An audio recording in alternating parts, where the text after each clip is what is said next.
Welcome to the Rushmore Show, where we're embarking on a journey through television's rich history to unveil the top 4 moments that truly defined the medium. Get ready to revisit iconic moments that have etched themselves into our collective memory. Moments that made TV more than just a box in the corner of the room. From shocking revelations to heartwarming reunions, our list is a tribute to the moments that brought us laughter, tears, and everything in between. Stay tuned, subscribe to the channel, and prepare to relive the moments that shaped television history as we unveil the top 4 moments in television. Get ready because the Rushmore Show starts right now.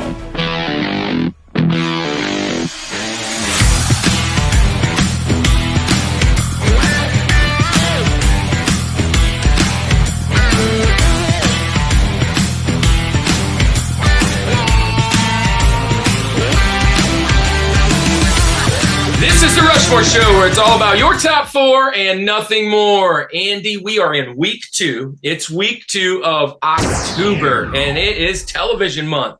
And man, what a great time we had last week, kind of going over one of our favorite pastimes, watching The Office and the Goldbergs. If you haven't seen it yet, go back and check that out. It's 2 of our favorite shows, and we are just kind of feeling what it would be like to immerse ourselves into that. But today, we're going to immerse ourselves into real life. Now, look, this is what I'm thinking. Andy, I've watched TV my whole life. I mean, I feel like coming out the womb, I was like a TV junkie. I love cartoons, loved sitcoms early on. But what really impacted us the most when we saw it on the television? Yeah, man, TV is just riddled full of moments that define the history. Right. So like so many things happen through history and it happened on live TV and or in episodes of shows that you love and just iconic moments. You know, we love that word, iconic. And nothing's really quite as iconic as TV. Right. So I'm excited for today, just much like you, man. Grew up in front of the TV screen. That's kind of, you know, the generation of having that kind of stuff. Nowadays, kids with the iPads and stuff, which is funny that we complain about that, but we did the same thing, just on TV. So I think today, more than anything, your criteria matters. And I'm anxious to see what your criteria is and our guest criteria. So I think we should probably not wait too long and just get down into business and welcome on our guest. And let's get done with our Rushmore of top 4 television moments. Let's get it.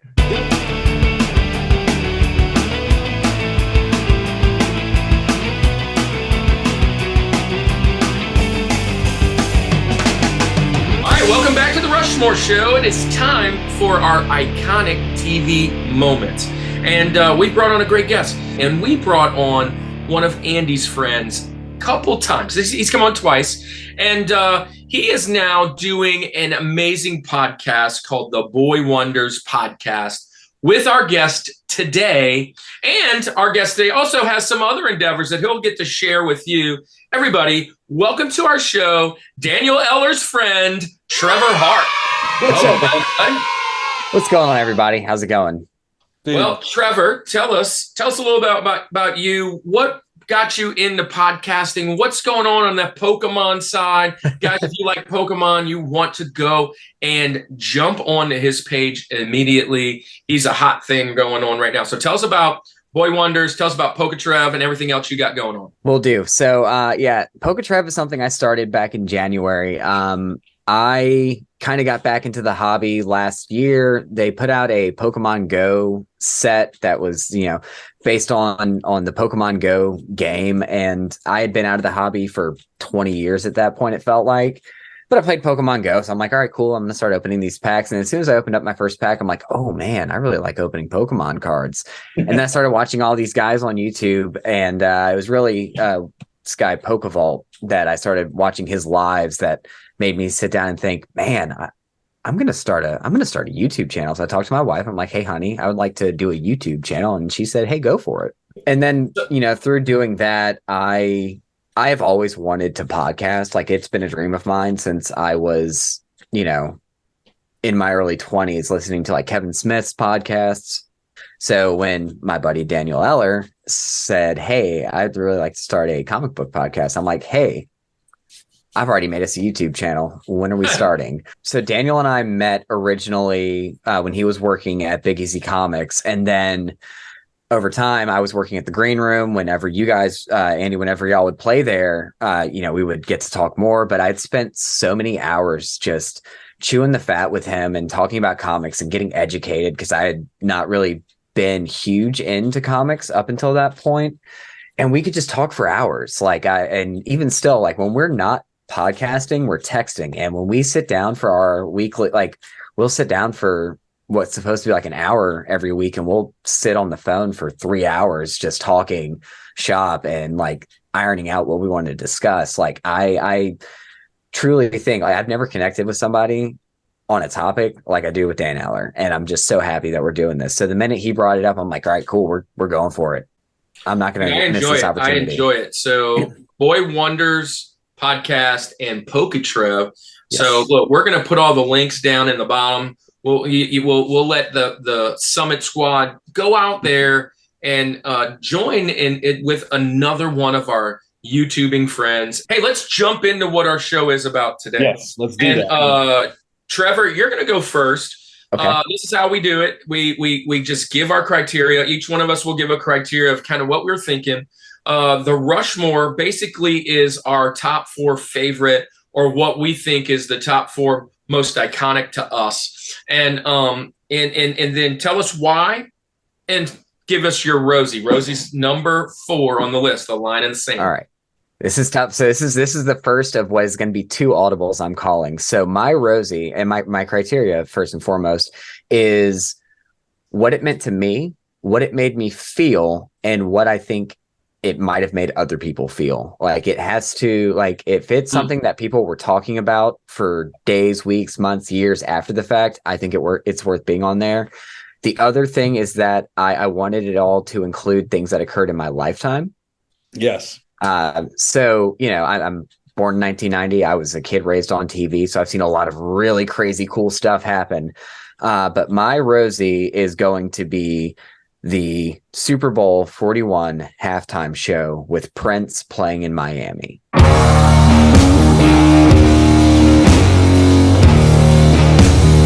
That is a moment that I'll never forget, because at the time I still wasn't quite into football yet. I always felt like the redheaded stepchild to football in my household, because my mom's a diehard football fan. If the Saints lost on Sunday, which we did a lot, then, it was just like, all right, cool, mom's mad. But, okay, cool, mom's mad. Yeah. So, I always felt a little resentment to it. But no, the, Prince coming out onto the stage in the rain, just blowing the roof off. It combined everything I loved about music with everything I love about moments. And I was 17 years old, and it was incredible. I love this pick. That tells me a lot about you already. If you watch Daniel Eller's episode, one of my top is Prince going to that concert. And I mentioned this Super Bowl in it. Right.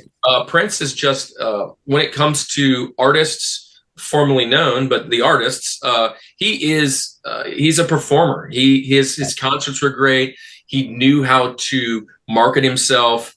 He was a phenomenal guitarist, and just a phenomenal person. When it comes to being a musician, what irony is that it rained and it is pouring, and he is in the middle, like, playing these electric guitars and everything, and just the visual of it, right? People still try and reenact that kind of stuff, right?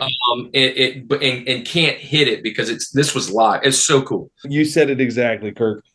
You can't script it better, man. It's raining and Purple Rain happens, and it's just like, this is just amazing. So there's a great story that goes with that. I'll tell it very quickly because I know we're short on time with this pick. But so the organizers for the halftime show got the call early on, like, it's going to storm, it's going to be bad. So they went to his manager and were like, hey, it's going to be really bad. Are you sure you want to do this? And Prince said to them, all right, can you make it rain harder? Yes. And I quote, like, that is what you can go online and you can watch them talk about going into this halftime show. That is what he said to them when they said it was going to storm the way it was going to storm. So Kirk, we're up to you now, man. You're going to start it off, man. Criteria. Yeah. How do you narrow down all of these billions of things that happen on TV? Well, I'm just going to tell you, my criteria was just this. It had to happen in my lifetime. So everything prior to 1978, that's when I was born, is eliminated. So there are some really amazing things back then as I was, doing the Google. And I'm not going to share anything that I think I don't know, because I'm pretty sure you guys aren't picking the same things. But things like the assassination of JFK. Yeah, right. I didn't see it. I wasn't there. The moon landing. That might have been phenomenal. Just not me, right? And I don't think it's going to be your guys, because I've done this long enough with you, right, Andy and Trevor. It sounds like I know where you're kind of going. But listen, so I'm not picking those, but those are phenomenal. That's fantastic. So it had to happen in my lifetime, one. And the second thing is, it's got to be water cooler talk, okay? Like, so it's got to be shocking. It's got to invoke a lot of emotions. And so there are a lot of things that happen in great television shows, but not everybody watched that television show. Not everybody did that. These moments that I'm bringing out today, I think impacted the nation and as well as many people around the world, right? And so everybody was talking about it. Everybody was talking about these 4 moments for sure. I've got a few in the Benjamins in my pocket waiting, unless you guys take them, that might be a little different. But my first one, I am going back to I was 8 years old, 1986. And I remember this like it was yesterday, January 28th, 1986. It was only 73 seconds long, but it was the launch of the Challenger.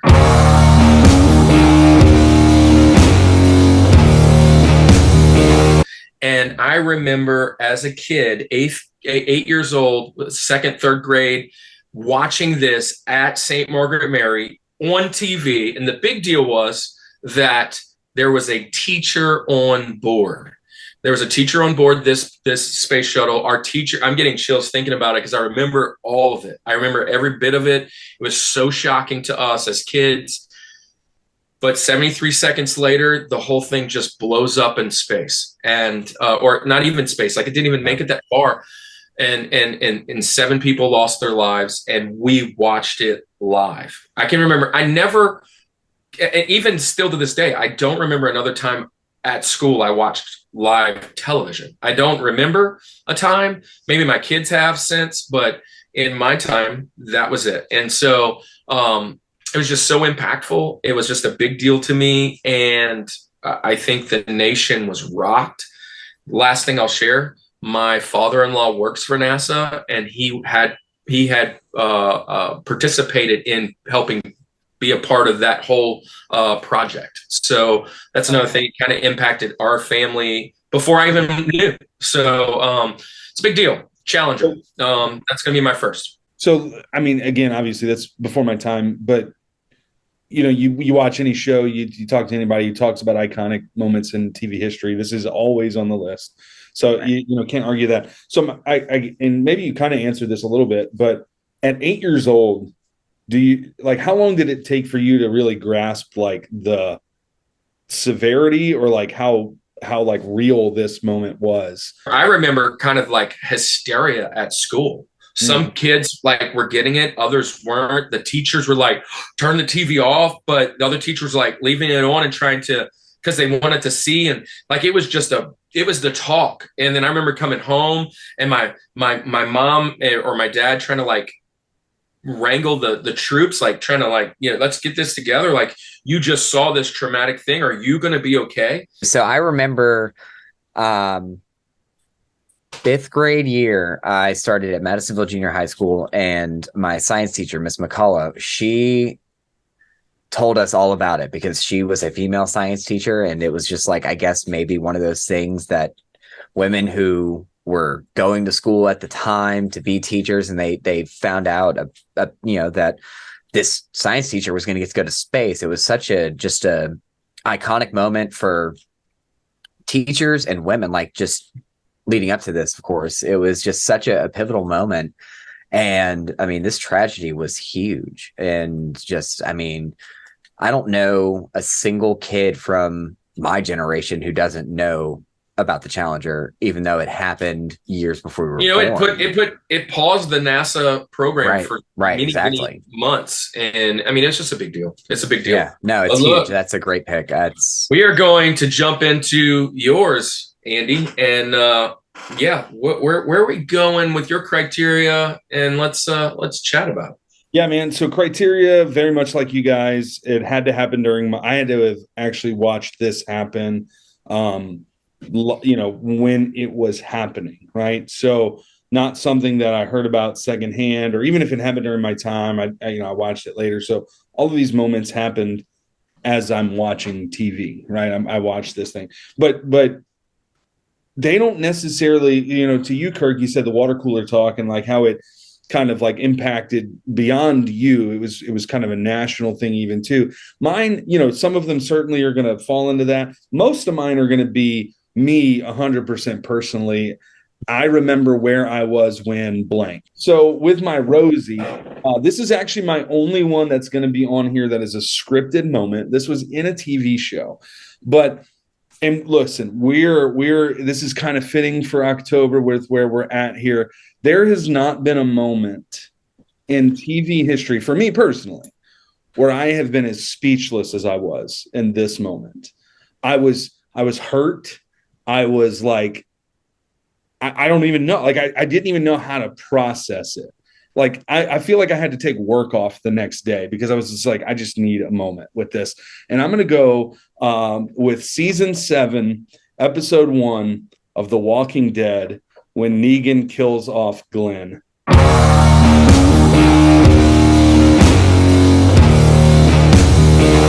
Dude, let me tell you what, this moment, the episode is called The Day Will Come When You Won't Be. It was in year 2016.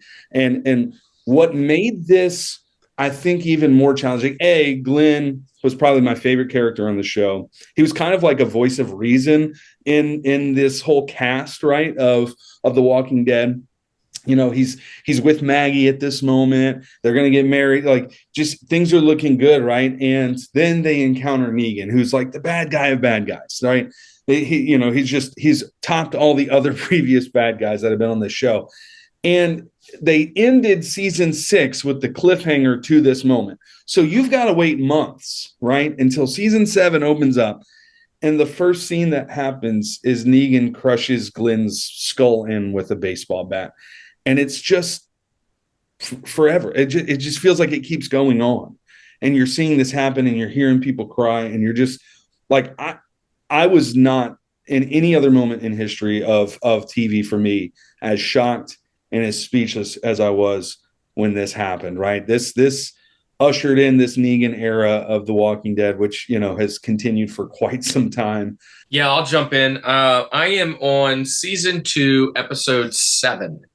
Of The Walking Dead. I spoiled it for you. Yeah, I was about to say you did not spoil it. I've heard that one of the reasons I didn't watch Walking Dead is because it was water cooler talk, and I didn't really have to watch this show. I was in nursing school at the time, and all the nurses, and I worked at the hospital, and all of the nurses would come. What was it, a Sunday night show, I believe, and they would come that Monday morning and just be talking it up, and I'd be like, I don't want to hear it. I don't want to hear it. I don't want to hear it. I haven't seen it yet. Like, because I remember, right. Just a quick thing is I decided to cut the cord as that was coming, and AMC's app or whatever you had to pay for it, or it hadn't caught up yet. And so it was like a season back. So I was trying to do that, and I had heard it all, and I was kind of frustrated that now I'm watching it and I know everything. Now I do. That's one of the shows in my queue that I want to go back and watch. And I just want to go from beginning to the end. And I'll just say this: one thing that I love about Walking Dead is it wasn't about zombies. As crazy as that sounds. So yeah, I can see why this is a big deal because I did like Glenn up to that point. My favorite character was Glenn. I mean, by far in the TV show. Yeah. Now, again, the graphic novel may have been different, whatever. But from the show, just watching the TV show, he's the most likable character that's on that show. Awesome. So that is our Rosie. And we're moving on to our next step, going up the top of the mountain. And it is time for TJ Jazzy Jeff. Trev, you're up with TJ. And I will have what I think is the only Rushmore of the show, because my TJ Jazzy Jeff is what I quoted as Meet Negan.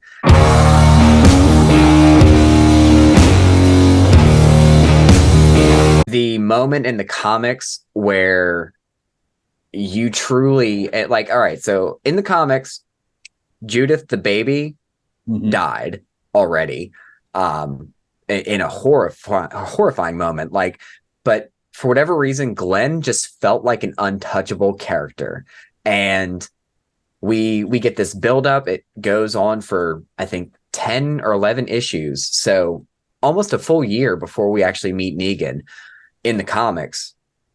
And he comes in issue 100 of the comics, and on the 5th or 6th page in the 4th panel beats Glenn to death. And then the show happens and we get Jeffrey Dean Morgan, who, let me tell you, is one of the most inspired choices for a comic book character ever. Because I can tell you this, reading the comics and watching the show, Negan is still one of my favorite characters because I love a great villain. I love a great villain. And Negan turns into a sympathetic villain of sorts. Right. But he has done something very unforgivable. But his introduction to the show, the swagger, the just everything about it is just right off the pages. And whenever he kills Abraham, we're like, all right, cool. I was upset, but I was fine. Yeah. And then Daryl stands up and he tries to deck him. And I know it's not over at that point. Like as soon as Daryl disrespects him, I know he's going to kill somebody else. And now it's Glenn. And then it was just one of the most visceral moments ever. And getting it, all the cutaways in that episode to Rick laying on top of the RV, just everything about that episode was so masterfully done.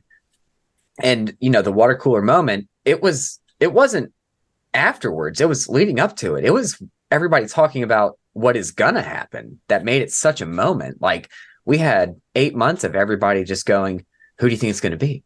Yeah. Which one of them is it? And they ended season 6 in that scene, if I remember right. Yep. But Negan's them all lined up on the line, lined up on the ground or whatever.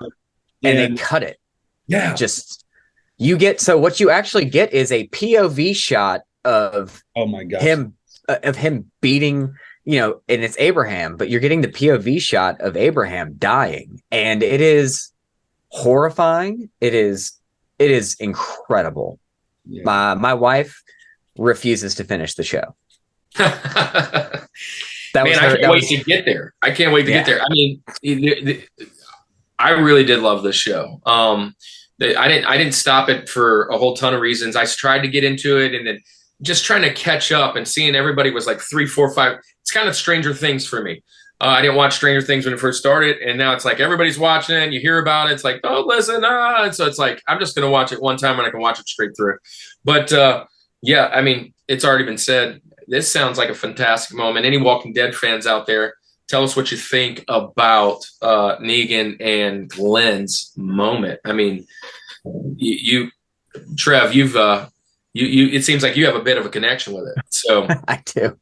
I love it. I mean, I love that. I loved the show. I finished it when it ended. I don't love where they went with it, but I love the comics. Like the graphic novel is very important to me. So them recreating that scene so well in the show was awful, but everything. Yeah. I'm going to jump into mine, and it is another moment from my childhood. I'm going.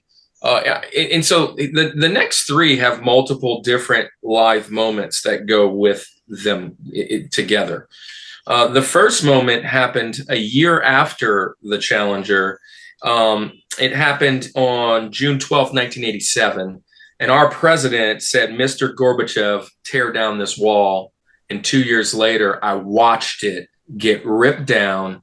The Berlin Wall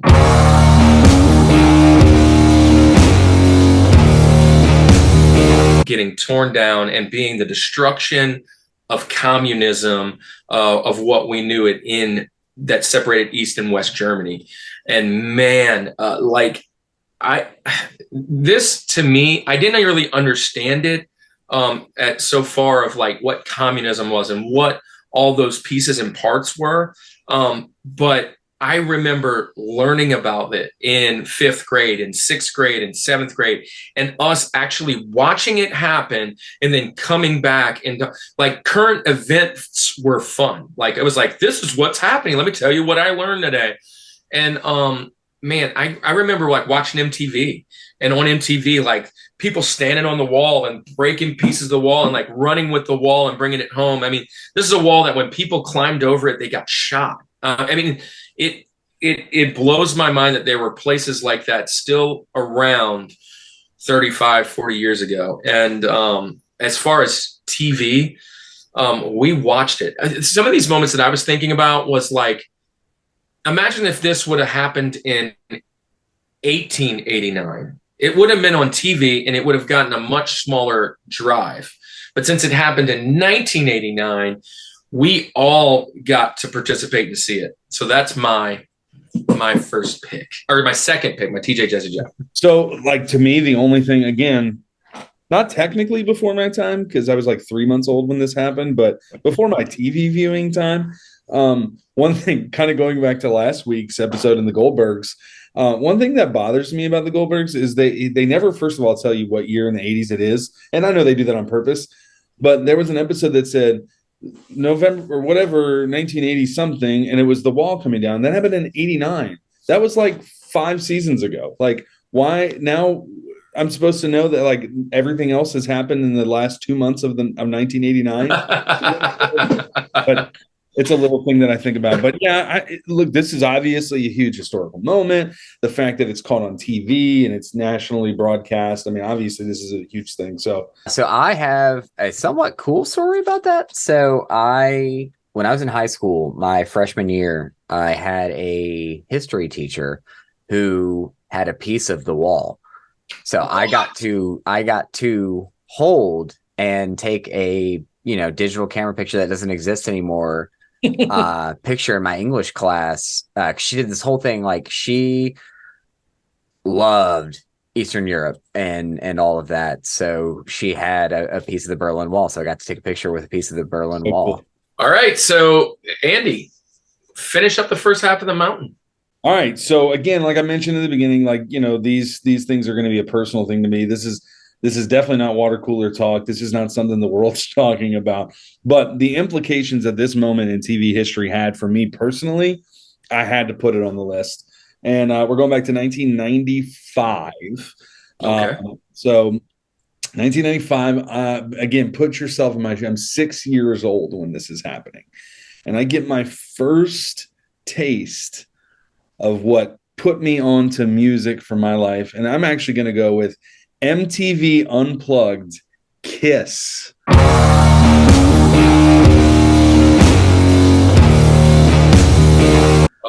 This happened, dude. Let me tell you. So now, you don't think of Kiss as an unplugged band, right? But, and it's I tell the story all the time. Like, my first taste of Kiss was MTV Unplugged. And I remember telling my dad, I love this band. They're so cool. And my dad was like, just wait. And then immediately after that, takes me to like Kmart to go to the cassette section. And I got Destroyer was my first cassette tape from Kiss. And to see them as like a comic book characters on this little insert. And then to, the blood spitting and the flames and the makeup and the personas, I was like, this is the coolest thing ever, right? But again, it all started with Unplugged, and I always go back to it. Now, this was a cool moment too, because Peter Criss and Ace Frehley had been separated from the band for a while, Eric Singer was the drummer, Bruce Kulick was the guitarist, and they brought them back. It was kind of that first time they reunited with the original four of Kiss there. They played some really cool stuff. It's cool to hear it acoustic. I am a sucker for acoustic versions of songs that are not acoustic. I don't know what it is about me. I just like that stuff. MTV Unplugged as a whole was cool. This is probably not going to rank this is bottom tier of the Unplugged when you talk about it. I mean, you got your Alice in Chains, you got your Nirvanas, you got all of these ones that are those iconic MTV Unplugged things. Kiss normally doesn't get mentioned on that, but I loved it, right? And Daniel Eller, your counterpart there with the Boy Wonders, I turned him on to Kiss, and he's the guy I text all the time about Kiss stuff. So I love how you made it really special to you. I mean, this wasn't even on my radar, and there's so many other concerts that I can kind of think of that are just boom, boom, boom, that are more iconic, but I understand where you're going. And even in the Unplugged, I mean, I remember that Lake of Fire from Nirvana. Oh, I played the death out of it, right? I mean, it just was amazing. But Unplugged, man, Unplugged was so cool. It is a shame that MTV is not like Unplugged anymore. I mean, it just sucks. I love that pick for so many reasons, because, you know, like Kirk said, I mean, MTV is not like they're not Unplugged anymore. They don't do music anymore. In fact, the last time I saw them, in fact, I said this in our group text, the last time I watched music on MTV was the day after Prince died. It was Jazz Fest weekend, and I was in New Orleans at, you know, one of my mom's friend's house, and they were just playing Prince music videos all day. And all it made me think about was the fact that, you know, in 2006 they did a revival of Unplugged, and Korn did an Unplugged album. Yeah.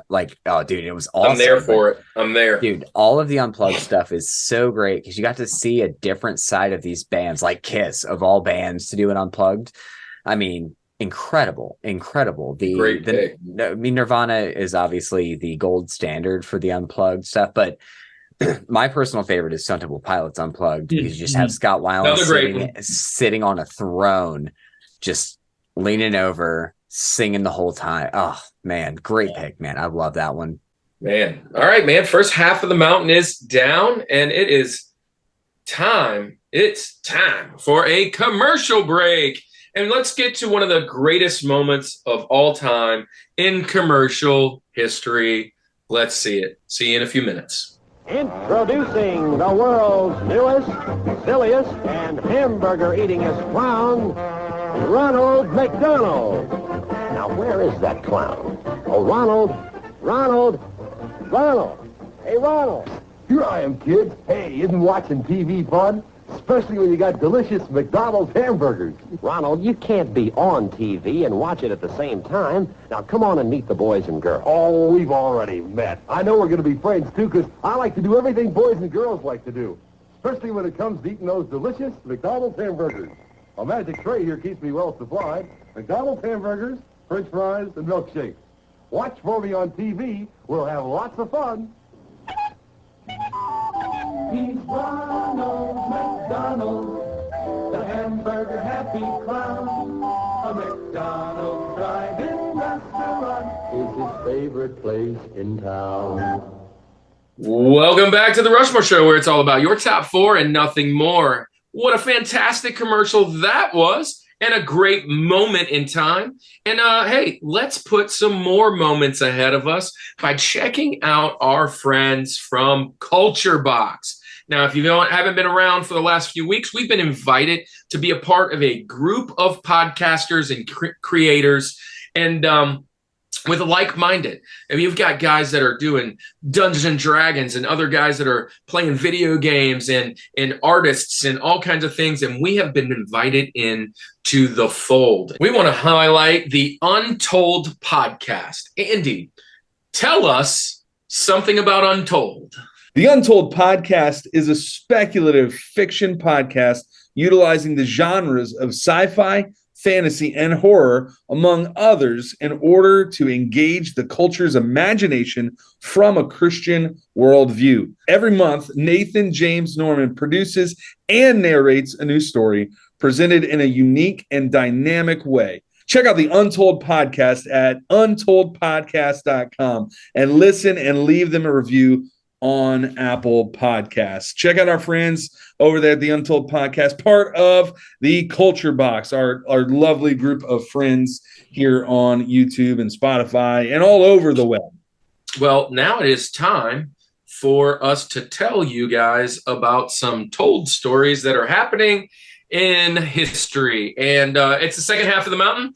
We are doing Link and George. Speaking of Link and George, hey, we are going to be at the St. Tammany Collectors Con coming up. And Andy, I believe you're cosplaying as good old Abe Lincoln, and I am cosplaying as good old George Washington. Hey, if you guys want to see that, come on out to the St. Tammany Collectors Con. We'll stick around, and I'll tell you all about it. Cosplay is we're using that very loosely. Hey, don't rain on my parade. It'll be my first cosplay. Don't rain on my parade. Hey, but it is time, Trevor, for our second half of the mountain, and it is time for Link. Tell us all about your second best, most iconic, greatest, whatever moment in history. So this is going to be my first audible, or my final audible, because actually my Rosie was an audible as well. I am going to also pick a personal moment for me that I watched years after the fact. So in season 1 of Scrubs, we get introduced to Brendan Fraser's character. He plays Dr.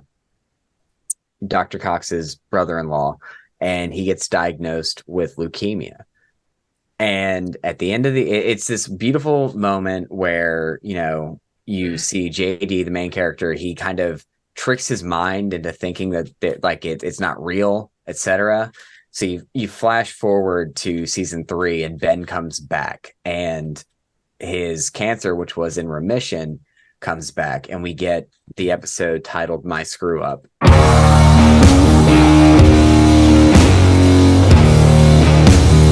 And the entire episode is all about Dr. Cox's son's first birthday, and Ben's in town for the birthday, and everybody's getting ready to go to the birthday. And JD has this elderly patient that he's taking care of for Dr. Cox, and the patient codes and goes in cardiac arrest and dies.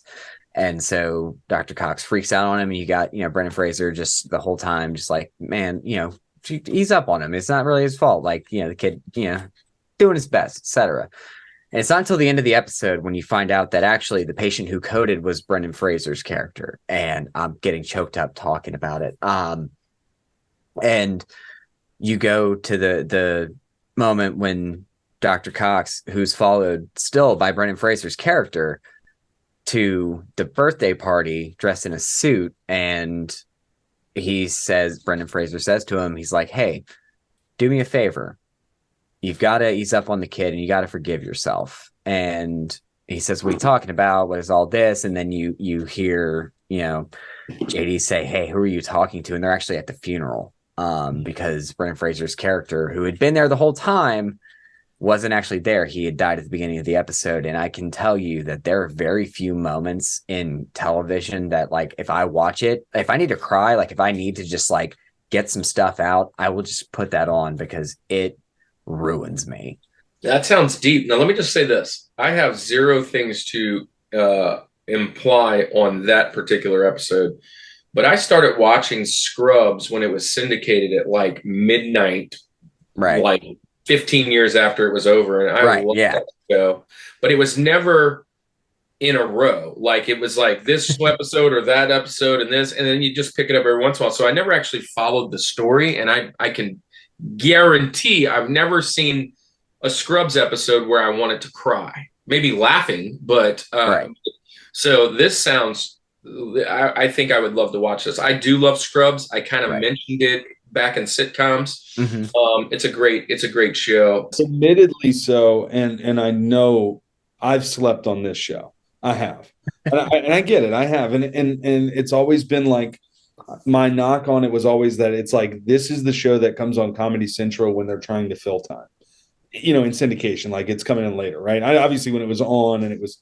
and it was live and everything. It was, it was big. I've just slept on it, and I don't know why. I really need to get to it. Everybody who talks about this show, I mean, can't talk about it enough. It's a great one.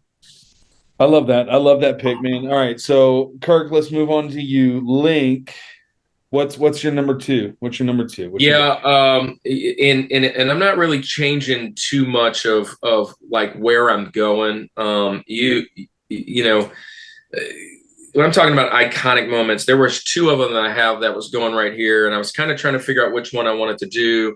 And I think I nailed it out just kind of over the last few minutes. And honestly, ironically, I'm going in order too. So I'm going with, this happened December 2003. December 2003. I was stationed in Iraq.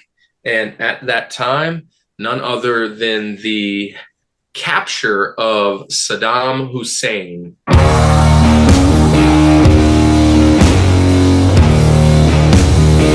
While I was there. And so my live TV moment was actually Iraqi TV, which is freaking crazy. And I'm watching the Iraqi people like running around in the streets and playing soccer and just celebrating and throwing these big parties all night long from them hearing about it. And again, this is like a two-parter, right? This is kind of a two-parter. Then 3 years later, I'm home in the States, and 2006, we watched the trial. And man, the whole thing with Saddam's capture and the trial captivated the world. It captivated the world, and I had a big part of that. Something that it's just to know that I was there when it happened was just awesome. And having people hug me and give me high fives like I did something. But it was just a great moment, man. I mean, yeah, this is huge. I think I always go to that scene where they like pull him out of wherever he was at, and he's, his hair is all whatever, and he looks all kind of crazy. And then you think about like the scenes of like, the pulling the statue down and just everything, that all the celebration. Now, I was at that palace. That's where I was stationed. Yeah. Where they pulled, dude, that was so cool. Now, I didn't get to see it personally because I was there, and then I left, and then I came back and they were gone. So like, that's where I got in processed, and then I left, and then I got reprocessed to go home, and those things were gone. That's awesome. There's one other moment that precedes that or supersedes that is just as impactful for like America in that time. But seeing the beginning of the end of the reign of terror that we were dealing with was just it felt like a relief in a lot of ways, because we'd been battling him since literally my birthday. So if you watch The Big Lebowski at the opening speech where George George Sr. is giving his speech, that's my birthday, August 5th, 1990. That's when he gave that speech. The aggression will not stand. Like, that is so. At that point, that's 2003, right? Whenever he was captured. So I was 13 years old. So for 13 years, we'd been trying to nail him down. All right. So, all right, man. Andy. Yeah. Let's get a little bit more happy for just a moment. Okay. Just a moment here. And listen, that's the cool thing about this time, right? Is that it can go either way. It's not that we enjoy these moments necessarily as much as they're just right. But this is definitely an enjoyable moment. I couldn't do this list without this happening. No way it is. Because go ahead. February 7th, 2010. It's time to party with the Lombardi. The Saints win the Super Bowl.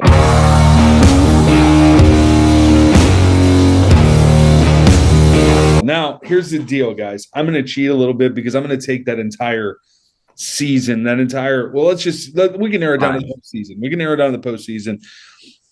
Specifically, that NFC Championship the way that it ended, we were going to lose the game, right? I mean, we had given it up. Favre's going down.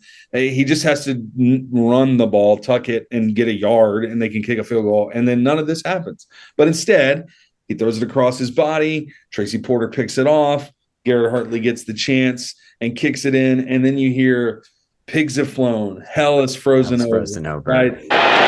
Snap, placement, kick by Hartley, and it is good! It's good! It's good! Pigs have flown. Hell is frozen over. The Saints are on their way to the Super Bowl. It's one of the greatest calls. And again, we're going to be a personal thing.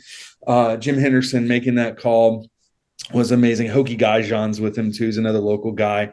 Hokie Guyjon. Hokie Guyjon, man. Love that guy. Dude, Jim and Hokie there. Oh, Jim and Hokie was the best one. Yes. Too. And I like Deuce right now. But anyway, that's getting off topic. Yeah. But then you go, obviously, Super Bowl. I mean, first one in history. We go from being the Aints, you go from Hurricane Katrina and everything that had happened. And, just all of those moments leading up to this time, it was like it finally felt good to be a Saints fan. And I remember telling my wife, we weren't married at the time, we were dating, but like this is the first time where like I'm not ashamed to be a Saints fan. You know what I mean? Like there's not that stigma attached to it. This is a good time. And then the Super Bowl, it's time to party with the Lombardi. The fact that it ends with Tracy Porter picking off pick six on Peyton Manning. Is hometown hero. That's right. Sulphur, he's a local guy. Anyway, so this whole thing, if you are from New Orleans, there's almost like it's like that marker of time. Like there's the BC and AD. Like there's like this is a point in history. And I just remember again going back to my criteria of like knowing where I was. Like I remember going outside and fireworks going off in the neighborhood. People were celebrating. I remember hearing the "Stand Up and Get Crunk" song from everybody's house in the neighborhood playing at the same time. I remember driving to Academy and being stupid and just saying, hey, let's go try to get one of the Super Bowl shirts, and it being like 5 miles long, the line, and just turning around and not doing it. But just being in that moment. And one last thing I'll say, because then I'll get your point. This is a funny thing. I remember, and I think I've shared this before, I remember listening to, like, we put WWL radio on when we were driving up to Academy, and they were playing Queen, "We Are the Champions." And I remember tearing up and being like, I finally know what this feels like. I can relate to this song. I had nothing to do with them winning, but, you just get into that fandom of it. You make a good point there. And look, while we were mentioning in our group text, I've seen, and this isn't being braggadocious, I've seen the Saints win. My Yankees have won 6. The Tigers have won 3. The baseball, they've won 6. The Chiefs have won 2. And here's the deal. There's nothing better. Literally, there is nothing better than the feeling when the zeros hit and you're a champ.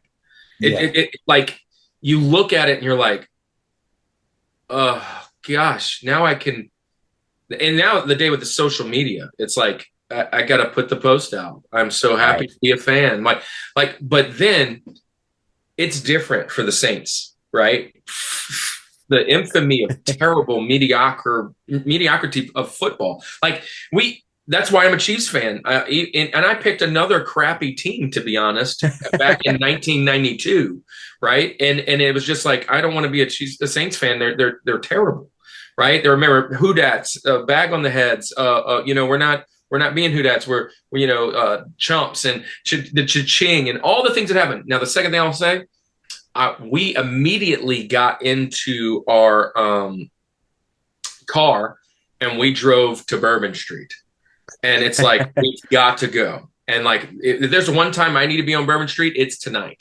And so we all went down, and there was nothing cooler than walking by and just high-fiving a million people. Yeah. Like I couldn't go 3 steps without high-fiving somebody else. All right. So let's move to the top of the mountain, the George. Trevor, man, give us, what is your number one moment in TV history? This is probably the hardest moment in scripted TV history for me.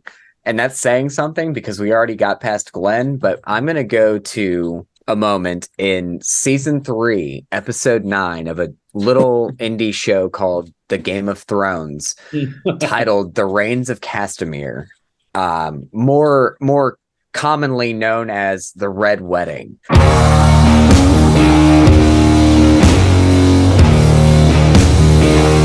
This moment, so at the time I hadn't read the books yet. I've since read them all and I love them. I wasn't ready. Nothing prepared me for it. So I was watching Game of Thrones pretty much like doubling up every other week, and because Mondays were my day off, so it aired on Sundays. Monday mornings I'd get up, I'd go fix myself a cup of coffee, I would go in and I would just start the episodes, and I had the episode 9 and then I had episode 10, the season finale, and I started the episode, got like 5 minutes in. It's like, oh, gotta grab my coffee. Went and grabbed my coffee. I stood there with my coffee cup in my bedroom, hit play, and then 30 seconds later, it happened. And I am watching probably the most violent, visceral, heartbreaking moment ever. You have Catelyn Stark realizing that Roose Bolton is going to betray them. You have Robb Stark's wife, pregnant, being viciously murdered, belly stabbed. It was awful, horrible, horrifying. And then, Robb Stark being killed, and then Catelyn Stark screaming in agony, watching her oldest son die, having her throat slit. And it's just, nothing could have prepared me for that, except for, I guess, reading the books would have prepared me for it. But I was so unprepared, and I'm just sitting there holding my coffee, and I'm just like, what is happening right now? I watched everything happen. I paused it. I sipped my coffee. I set it down. I went and I hugged my mom, and I took a lap. I went and walked the block. I was so floored and just in shock. So I mentioned it before. I watched like season 1 and maybe a little bit into season 2 of Game of Thrones, and there was just there was something about it that it wasn't drawing me back to it. I mean, obviously I know that it's been a cultural iconic hit when it comes to TV, and huge following of it and everything. And there's just something that just didn't bring me back to it. But with that said, the Red Wedding is, I mean, you just have to say those 2 words and you know exactly what you're going to. Probably the most horrifying scene. The fact that it was on HBO, I think, is the only reason that it was able to happen. I mean, this is not happening on AMC or NBC. I mean, this is not no way. So let me jump in. When I got saved, right? When I got saved from alcoholism and my marriage put back together and whatever, I was getting sober and joining ministry in about the time where this show started, right? And it was water cooler talk. Everybody was talking about it, Fire and Ice, all this amazing stuff about this show. And I didn't have HBO at the time, so I didn't watch in the beginning. So I was starting probably a little while later. Somebody gave me a code or whatever it may be. And I watched the first season, and honestly, I was so newly being saved, trying to learn what I was doing. I felt like I shouldn't be watching it. It's one of the only times in the history of me watching TV and whatever that I was so convicted about death and the incest and all the other things that were kind of happening that I was like, I don't know if I should be watching this. So I put a pause on it, probably 3 or 4. It was middle of the first season, like literally, and haven't gone back. Now that I am, very well in my faith, there are things that I would watch like this, and I've explained it. If you go and watch the Reformationist podcast this week, which is PJ was just on my show, our show, but not whenever he posts, I record it with him talking about family time. Things like this don't necessarily convict me anymore, because I know who I am in Christ, and also I know how to navigate that through. Sure. With that being said, this was on every single thing that I looked up this week when I looked up television. And I was like, oh, well, I don't know what that is necessarily because I haven't seen that yet. But it is huge. Like, it is the number one almost everywhere when it comes to TV. Yeah. Scripted TV. So it's got to be a fantastic pick. All right, Kirk, it is up to you now, man. You're number one. You're George. What is number one on your list of TV moments? Yeah. There's not many significant things that have happened in my life that are bigger than this. But man, September 11th.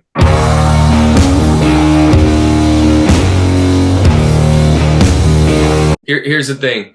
9/11,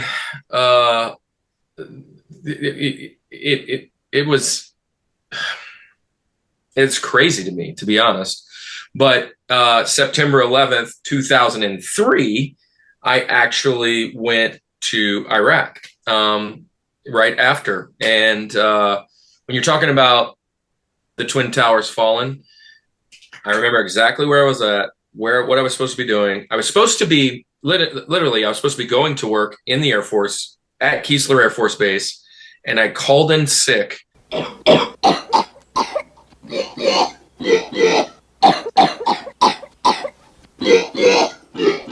Because Brittany slept over that night, and we went out partying, and I didn't wake up. So I called in sick that night. So on September 10th, and this is all happening. The base gets shut down, and I'm like, what the heck? Like, I'm dead. I am so dead that I called in on this day. But just all the things that transcended. We're talking about a couple different things. I said the next ones were all had a couple different things. I'm a huge Yankee fan. And watching that Yankees game, coming back from that, phenomenal.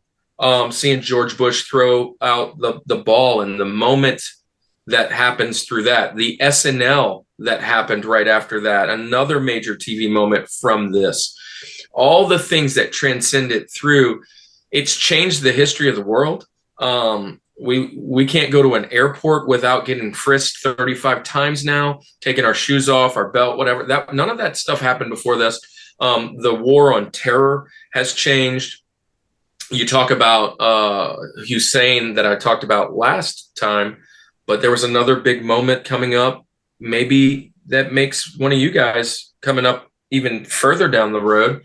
But I don't think, when you're talking about live TV, and I mentioned this before, and I'll just leave it at this because we could talk about this as a whole show. Every other war in the history of time, right, was not televised. And this, from the beginning to the end, our kids, our grandkids, everybody can watch it. You just go and see it. Like, what happened in World War I and II? Well, you have to look at this old kind of footage sometimes, read about it, see this. You can literally watch the whole documented thing.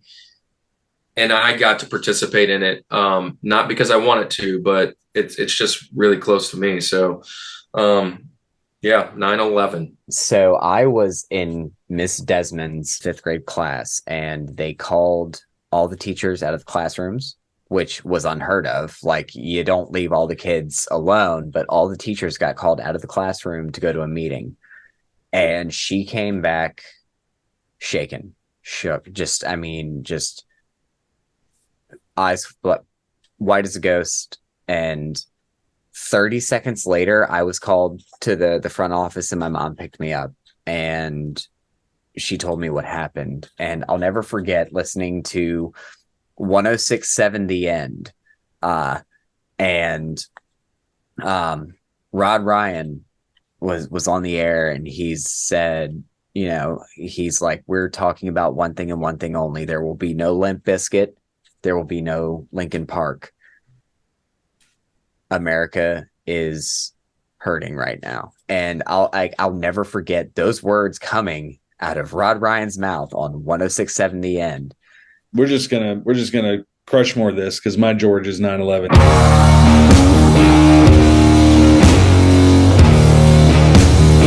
I mean, yeah, we can keep talking about it, but this is in our generation. I mean, we're going to talk about the big rocks of things that happen on TV, the moon landing, the JFK, the all those big things, even some of the stuff we mentioned, the tearing down the wall and those types of things that we see.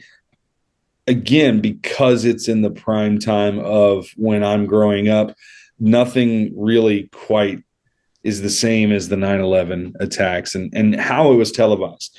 So I was 7th grade. I was in Miss O's class, American History. This lady was the most patriotic person.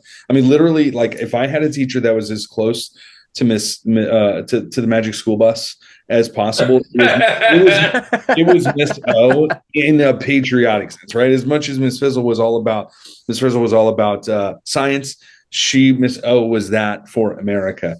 And I remember her bawling, crying in class because of them. Now, again, I'm saying, I don't know if like immediately I understood quite the severity of it. I mean, I knew we got attacked and, right. At the time I was like, what are the World Trade Towers? Like, what are these things? Like, well, I don't know. Like, again, I'm a stupid 7th grade boy. Like, right. I didn't quite get all of this, but I do remember, everyone getting checked out of school because look, at the time we didn't know. I mean, right. Is this isolated? Is this one thing? Looking at it now, like there was the whole Pentagon, aspect of things. The one in I think was it Pennsylvania, with the one that landed that the right, yeah, that hit the field. Yeah, so like, could this have been even more? And right. You got parents checking people out, and of course, my parents were like, "You're good." Like, I got work today. Like they were like, "You're not checking." That's just how they work. But I think just what it meant for everything, and you're exactly right, Trevor. I mean, like we've not been as close. Like in that moment, like. It's unfortunate that obviously the biggest of tragedies has to happen for that right. kind of camaraderie and togetherness to happen. Yeah. But it doesn't take away from the fact that it did. And right. I remember the craze of like all of Old Navy had all the USA shirts for every year after that. I remember we were flags. We were calling. That's where. So my mom worked at Old Navy at the time, so we had all of it. You had every one of them. It was a dog, It was a truck, it was a guitar. Yes. It doesn't matter. It was all American. But I remember, like, we called them Patriot fries. Like we stopped calling them French fries. Yeah, freedom fries. Freedom fries. That was it. Freedom fries. Yep. And just everything was so patriotic and having that togetherness. Again, we don't want that something to that magnitude to have to happen for that to happen. And unfortunately, that's just kind of how human nature is, where it's like in the midst of tragedy, we do kind of bond, we get close together. Yeah. But I mean, it's called trauma bonding. Yeah, exactly. So there's so many things with that. Obviously, just the seeing it happen. I don't know if we'll ever see anything, and I hope we never see anything quite like that again. So this is, if I'm going to say this is the most iconic. I hate it, right? Yeah. And so again, brings to the point as we're wrapping this whole thing up. These don't necessarily mean like things that we loved that happened on TV, right? But what did it do? How did it change America and pop culture and the world? That is our show for today, but we're not done. As always, we've got another 12 to give you, and that's our Benjamins. And it is time to jump in to the next set of moments in TV history that just missed the mountain. All about the Benjamins. Let's get it.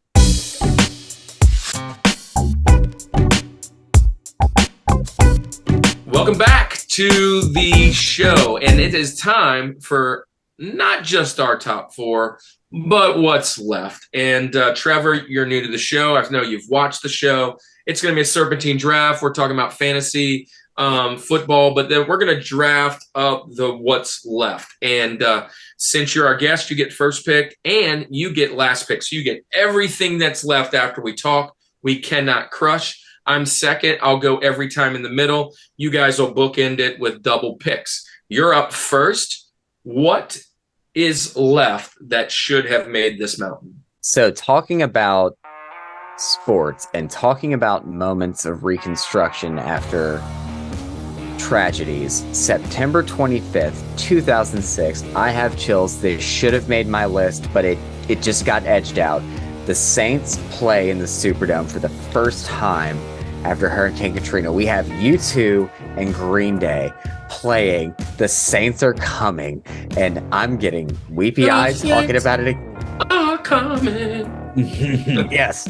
And then we have, it's just everything about that game was so electric. I will commend you for that one, because that is a happy part of Hurricane Katrina. Yeah. But I'm gonna go with Hurricane Katrina. I knew somebody would. So I'm gonna pick Hurricane Katrina. It was the one that, do I put it on my top 4 or not? And gosh, the funny thing is, there's been lots of hurricanes, lots of disasters. This is the one that I remember everybody was watching. I like. There's sometimes it's like, oh, there's a hurricane going on. Everybody participated. I mean, and I was in Oklahoma watching it with family. Right. So, Andy, you got 2 picks, man. 2 picks. Sports. There's these certain moments in sports history, even if you don't care for the team, you're just not very often going to be able to witness a moment in history like this. And I'm going to, for my first one, my first Benjamin, I'm going to 2016. I'm going to the Cubs winning their World Series. Ending the drought in a Game 7. I could care less about the Cubs. I mean, I wasn't really big on the Cubs. They're cool. I liked Sammy Sosa when he was playing, and it was like that whole deal. But I remember, like, I've got to watch this game. Like, there's no chance. And look, had the Indians or Guardians now won the game, they would have ended a drought too. But obviously, the Cubs were the longest drought. So, all right. So my next one, I get the back-to-back. I got so many of these things on here. Let's do,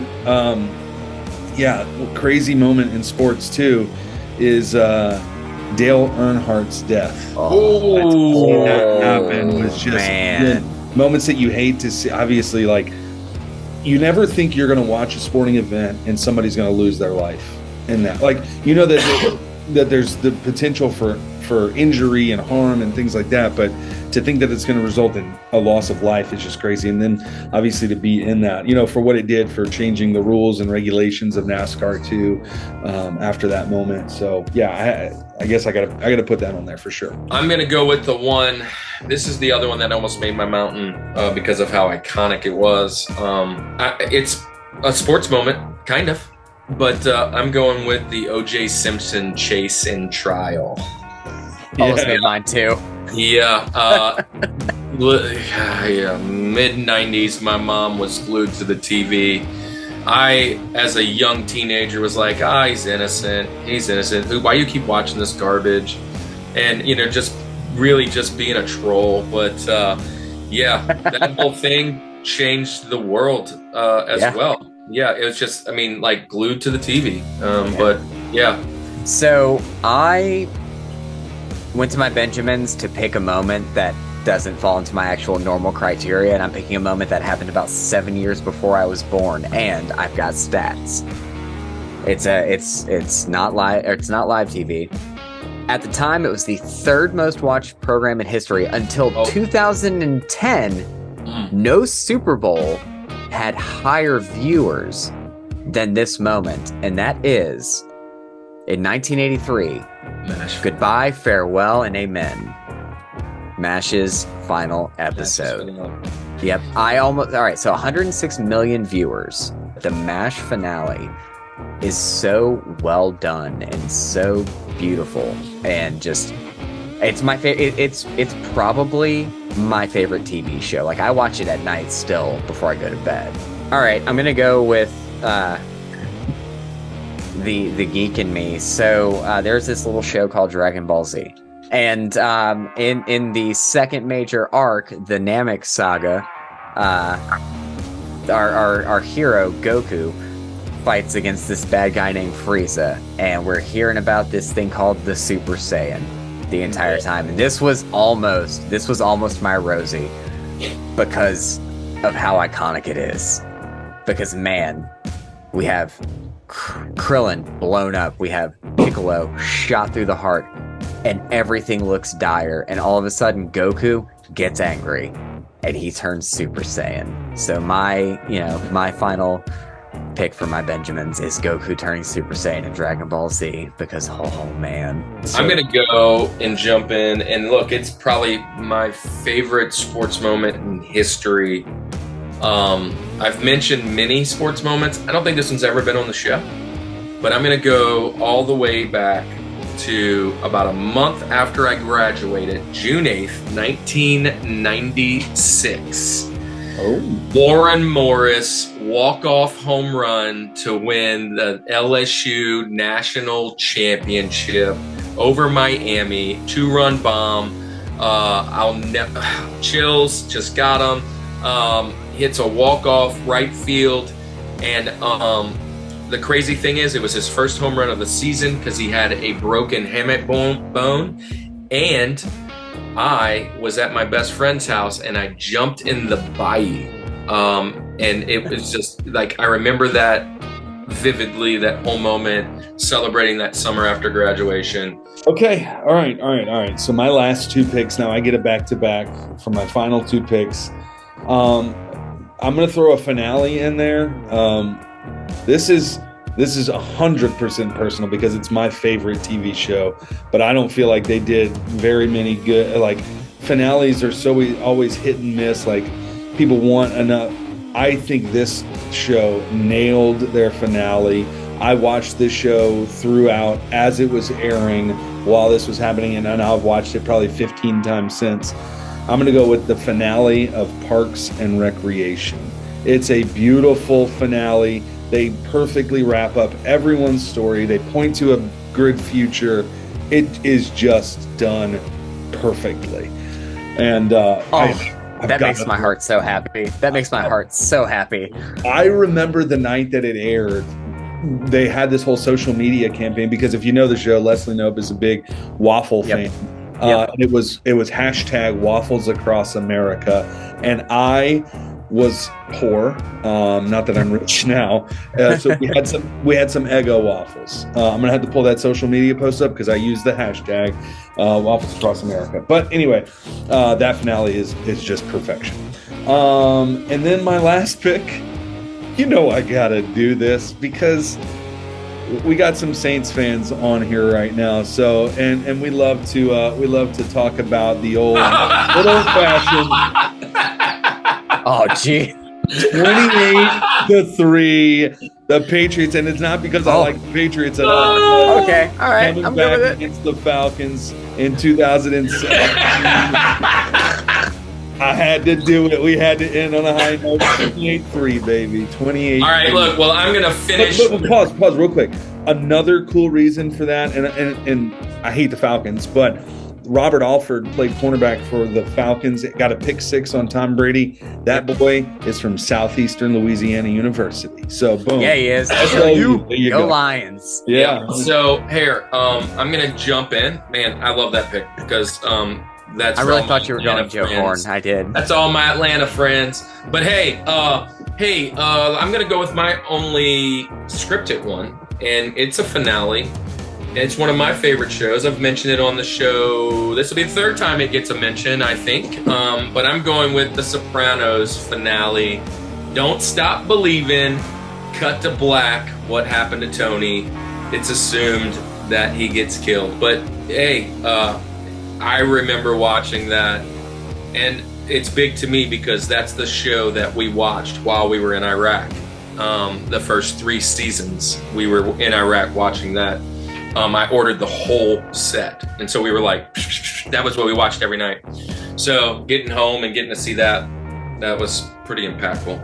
A lot of people have their mixed feelings about that finale. Yeah, that's a very polarizing moment. So I've never watched The Sopranos, but I love Journey. I love the show. And yeah, it's a moment to me where I was like, no.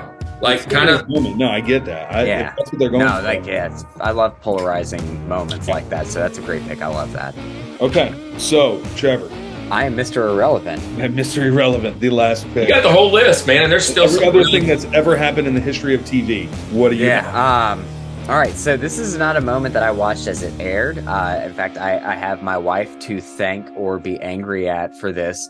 So my final moment is probably like my least favorite moment from TV, but it's my least favorite because it hurt me so much. But in Sons of Anarchy, which is a phenomenal television series, the death of Opie hurt me because Ryan Hurst, when in character deaths, yeah, for sure. Yeah, I literally have no connection to this except my wife watched the whole thing for 2 or 3 times. She loves that show. And that was a big deal. That one, the character death, I get attached to characters, as an artist, as a writer, and stuff like that. I bleed myself into these characters, and he was my favorite character on this show. And just his death, and I knew it was coming because I was in a Facebook group and I was like, which death hurts you most? And it's Glenn, Opie, and a couple of other people, and I'm like, Opie dies? No. I knew it was. I know. So I knew it was coming, but I wasn't prepared. Nothing could have prepared me. Well, man, that was a great set of Benjamins. There's so many other moments. I mean, we kind of alluded to a bunch of them, and you could probably pick apart. Go and look at Andy's social media. It is flying with pics. If you're here, I just want to thank you for being a part of the Summit Squad.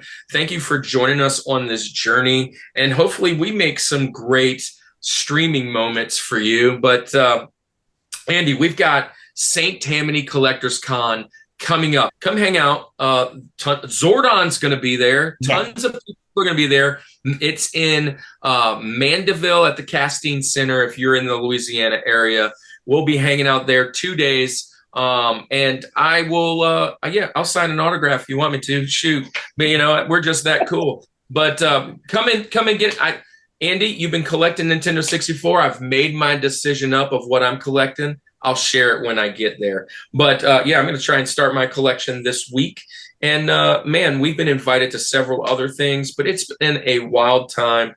TV coming up. We have so much left to do for this year. Trevor, man, thank you for hopping on. Super appreciate you being on. Great guest, man. Great guest. Thank you guys so much for having me. It was such a blast. I was so jazzed when you go see Poketrev. Go see Boy Wonders. Boy Wonders is just kicking off. Poketrev's been out there for about almost a year.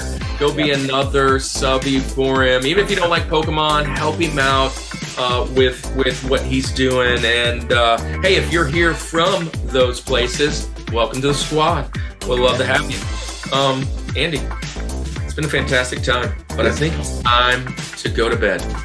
This is the Rushmore Show, where it's all about your top 4 and nothing more. Peace.